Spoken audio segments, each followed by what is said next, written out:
Cynthia Wilkerson and Stephenie Hisman-Hou, thank you so much for joining us today to talk about Little Brothers Friends of the Elderly. Yeah, thanks so much for having us. We really appreciate it. Thank you for having us. Awesome. Happy to be here.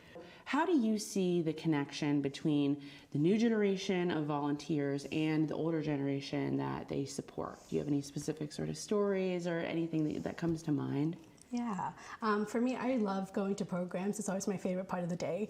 Just getting to see the genuine connections of the older and younger participants and seeing them share skills, share wisdom, share experiences, because I feel like we always talk about how our programs are mutually beneficial.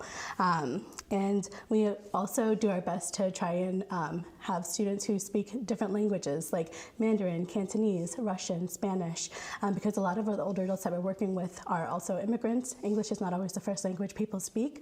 So when we do get students who speak those languages, we're able to do bilingual activities and reach those who are more linguistically isolated. LBFE has been operating in Boston since 1979, and our mission since then has been to reach low-income and underserved older adults throughout the city. We work to help alleviate social isolation and loneliness, and since 2015, our focus has really been on intergenerational engagement, technology access, and more recently we've added arts access to our menu of programs. Most of our programs happen in public and affordable senior housing. We also offer programming in senior centers across the city, and we also have a network of long-term care communities where we're also offering programs. And so on any given weekday in the fall, in the spring, and in the summer, there's probably an LBFE program happening somewhere near you, because in this fall we'll be in about 35 or 40 sites every week. Wow. Mm-hmm. Wow, that's a lot of community connection going on. And we're able to do that through the strength of our volunteer base. The younger participants who we work with really help us, have helped us really scale our programming significantly. You know, Cynthia, how does nurturing these relationships contribute to this community building? Intergenerational connections are really essential to the work that LBFE is doing in the community. And when we bring younger and older people together, there's just so much amazing connectivity that occurs, because we work with so many college students. And as Stephenie said, many of them are international students, and international or domestic. They're often far from home for the first time. Right. And when we give them an opportunity to have a place off campus where they can connect to older, caring adults, giving them a place to relax a little bit, to not have to perform being a student, but to just get to be themselves. I think that's a really wonderful opportunity and a relief sometimes, to have a place to feel comfortable and feel a little bit taken care of. And then for our older participants, they often comment on how much they appreciate the energy that the younger people bring. So there's this nice balance of some calmness and some energy in the room that can really become a really rich and rewarding space for building community connections.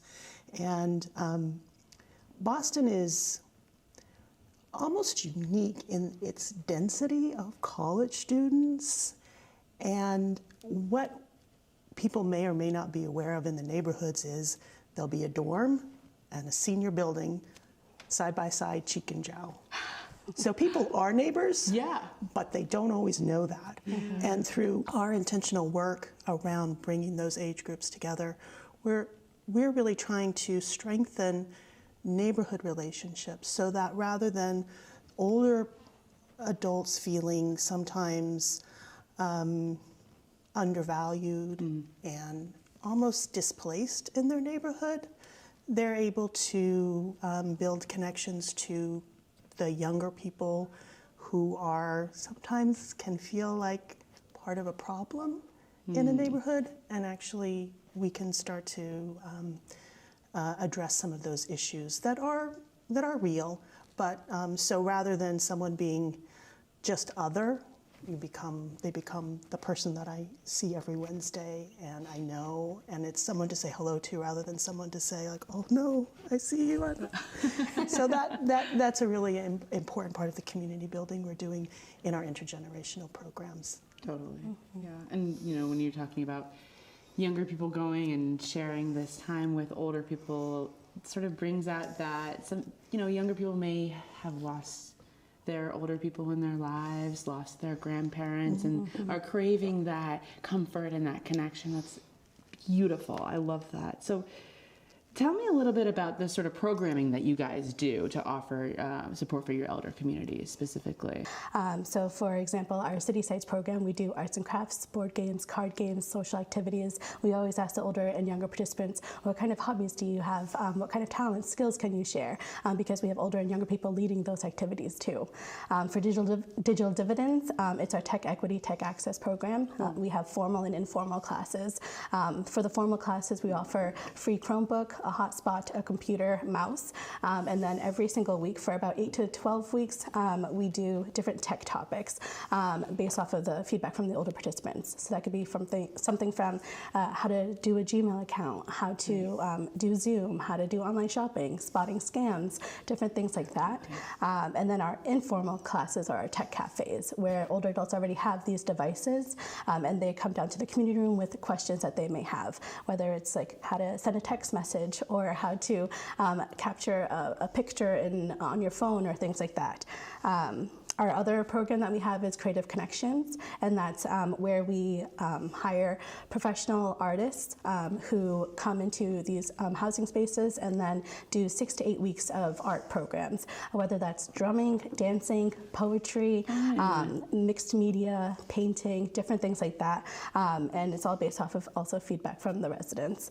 And then our last one is our pilot program. It's our Gen to Gen Q program, and it unites older and younger LGBTQ people in the community and trying to get everyone together for social conversation, storytelling, activism, and just like a space where people can feel united and celebrated.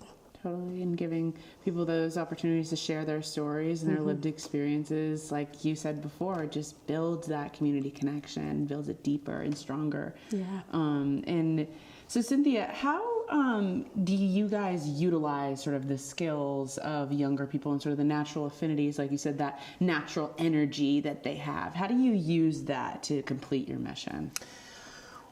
We tap that energy and that enthusiasm in a number of different ways. In our Tech Equity and Access programs, we're working with digital natives and placing them with folks who, some of whom are sometimes very comfortable with technology, other times using devices for the first time.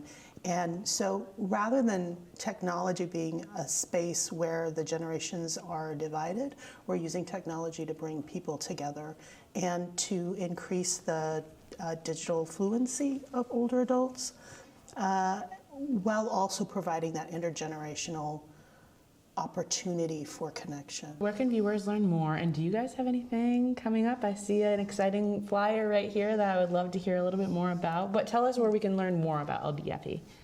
Yeah.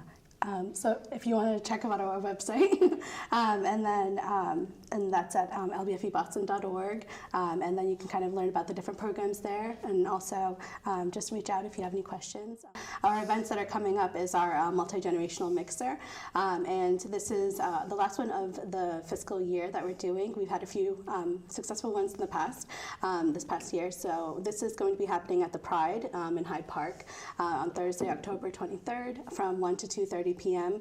It's just a great way to get a community together. We'll have our students, some older participants at programs, as well as community partners, and just games, light refreshments, but just a way to connect and get to know your neighbors a little bit more. So. Well, neighborhood connection is so important. That's why this organization, I'm just so excited you guys were able to come in and share today. So thank you so much, both of you. Of course. Thank you so much, too, for the opportunity. Thank you for having us. Really happy to be here.